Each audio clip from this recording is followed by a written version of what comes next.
So the internet is once again sharpening their pitchfork and aiming it straight at Mr. Beast's throat. Mr. Beast cannot get a break. Earlier this week, he had his best buddy in the whole wide world, Kris Tyson, get exposed for being a certified 69 god. And not too long after that, there is now an hour-long expose exposing Mr. Beast for being a fraud. These allegations include, but are not limited to, false advertising, not giving out the prizes that he promises, rigging games and videos with millions of dollars on the line, promoting gambling to children, that's not a good one, and faking videos. I don't know what to think anymore, man! Get out of my head! I mean, YouTube is Mr. Beast's Mr. Beast is YouTube's golden boy. Honestly, I'm not too surprised on the faking videos part because that's just kind of what million-dollar production companies do. But the other stuff is kind of serious and can't even lie. Usually whenever I start hearing bubblings of Mr. Beast getting canceled, I just assume it's happening over on X. Because I swear the people over at Twitter just hate this guy for some reason and are itching for any chance to cancel him. He could get caught jaywalking, and I promise you there'll be somebody on Twitter that just swears that he belongs in Guantanamo Bay. And I mean, that's just kind of how it's been for him for the past couple of years. Once you make it to the top, you're going to be under a lot more scrutiny.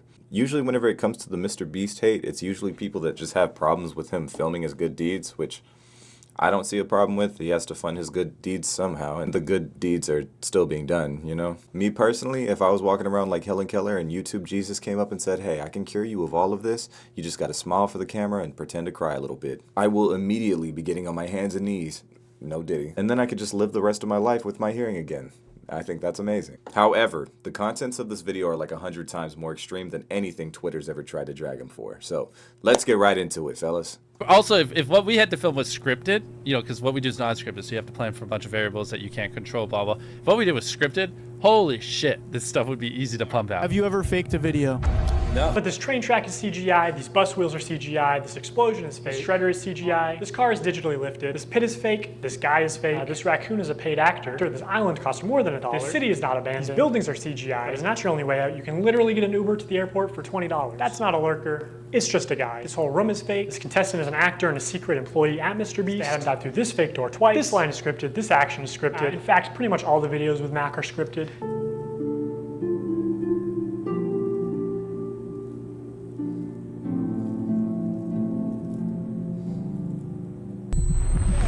You did it! Yeah! What we did was scripted, holy shit. It would be so much easier to put those videos out if they were scripted, huh? Right. Y'all, listen to the top comment on this video. Mr. Beast's next video will be $1 lawyer versus $1 million lawyer. I give that comment a 10 out of 10. Great comment. So what we have here is Mr. Beast saying that he doesn't fake or script his videos. However, there are things that are pointing to that not being the case. I will say that scripting your videos isn't inherently a bad thing. Whenever you are putting millions of dollars into a production, you really can't afford for some of these things to be out of your control. Makes sense.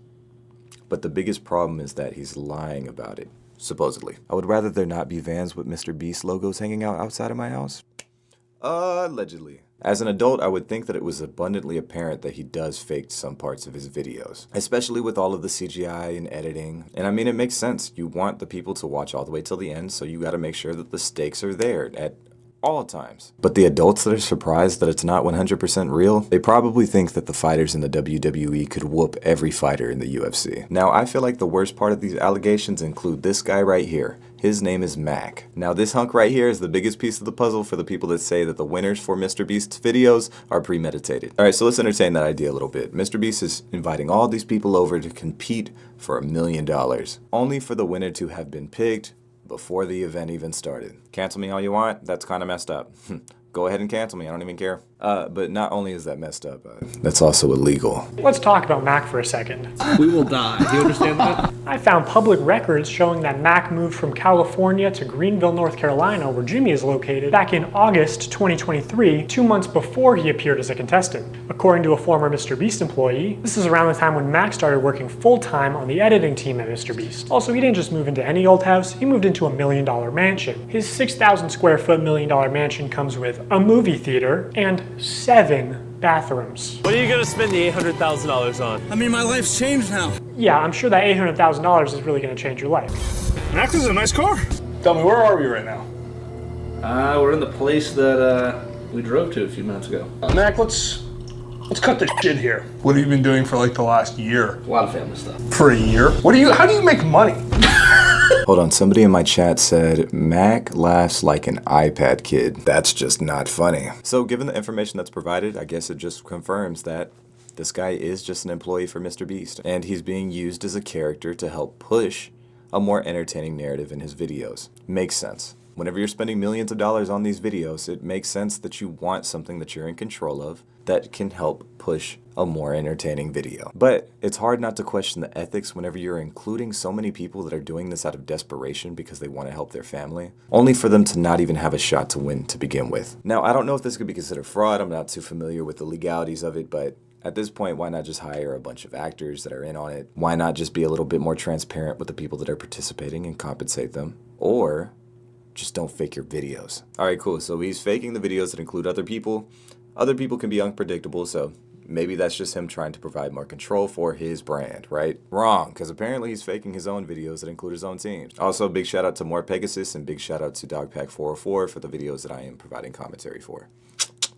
During this time-lapse on the 4th day of 7 days stranded at sea, you can clearly see there's no one in the shelter. These are their empty beds. But after a hard cut, magically 5 people are awake, and 2 of the boys have bright yellow raincoats that they didn't have when it rained on day 2. And after standing the whole night, completely soaked. You didn't spend the night soaked, Jimmy. You slept on the production yacht. It's ironic because this is one of the videos where they claim that they don't fake things. But no, we have to be the real channel that doesn't fake things. Before when me think MrBeast slept on raft and rain, MrBeast good. After me find out him fake sleep on raft, him bad. But no, this obviously shows that they're not being the most transparent whenever it comes to the sacrifices that they take for these videos, which is kind of big because that's like half of the reason why people watch the videos in the first place. In this video, this wink was added in post. In fact, 58 was actually on the far opposite side of the room from 42, and he just didn't hear him. This whole revenge storyline was added in post. Multiple shots show how timers are edited in post. Timers are edited in post. Timers are edited in post. They also manipulated contestants' audio in post. We got 15 minutes. In general, if anything happens last second, it's fake. Or if you can hear someone's voice but can't see their mouth, the audio could easily be added in post. I literally think I'm gonna kill. Now, if I ever had a cheeky little wink applied to my face in post-production, yeah, you're most definitely hearing from my lawyers. Because who the hell do they think I am? The fantastic Mr. Fox?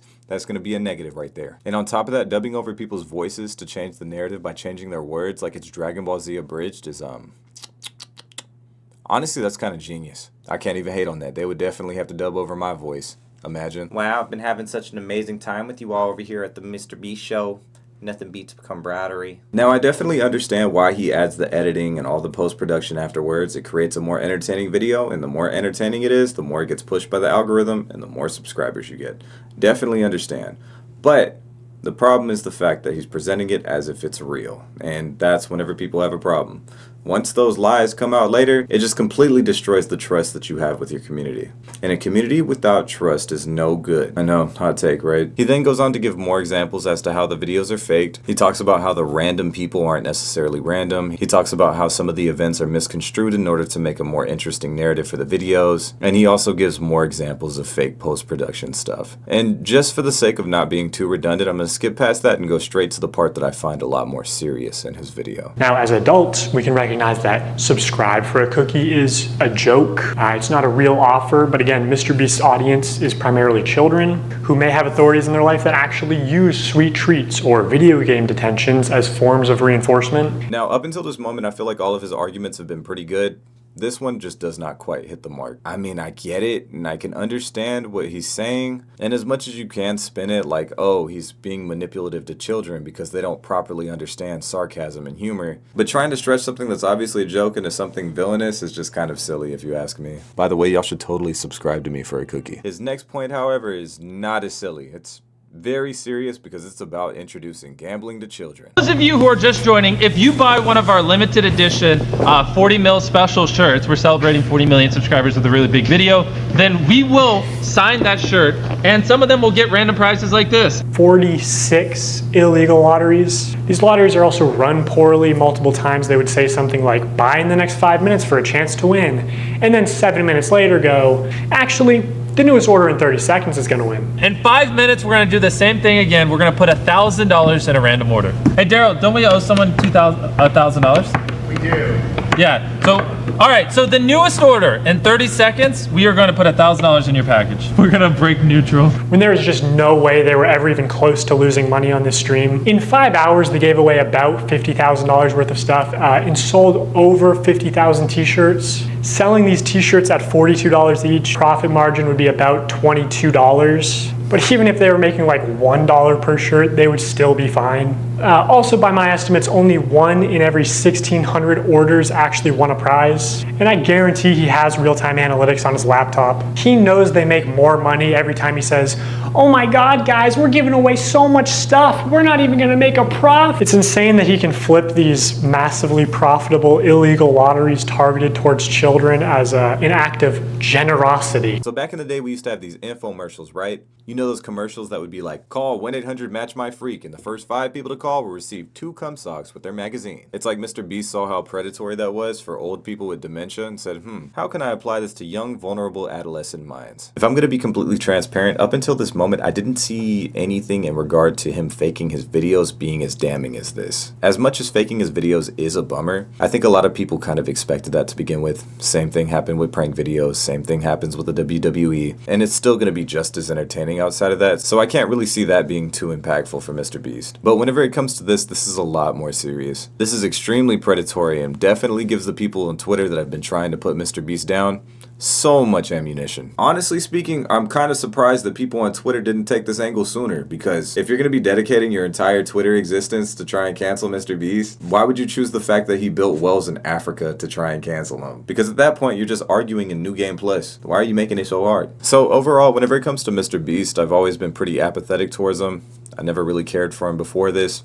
Still don't really care for him after this, but my opinion on that really hasn't changed too much. And after hearing this, I don't really care any more or less about him. That's just kind of the consequence of apathy, I guess. Now, I don't believe that he should be canceled or fed to a demogorgon or anything, but I definitely believe that there should be consequence. And I feel like the greatest consequence is just spreading the word and making sure that the world knows that maybe he's not the most genuine guy that he's marketed himself to be. Especially because his content does involve so many people. I think it's only fair that the public knows the type of person they're dealing with. And I don't think that this is going to be the end of Mr. Beast or any of that stuff, but I do think that he should definitely address it and make sure that he takes the right steps to make things right. But yeah, that's all I really have for y'all today. Make sure to like, subscribe, and leave some good vibes in the comments. I'll catch y'all next time.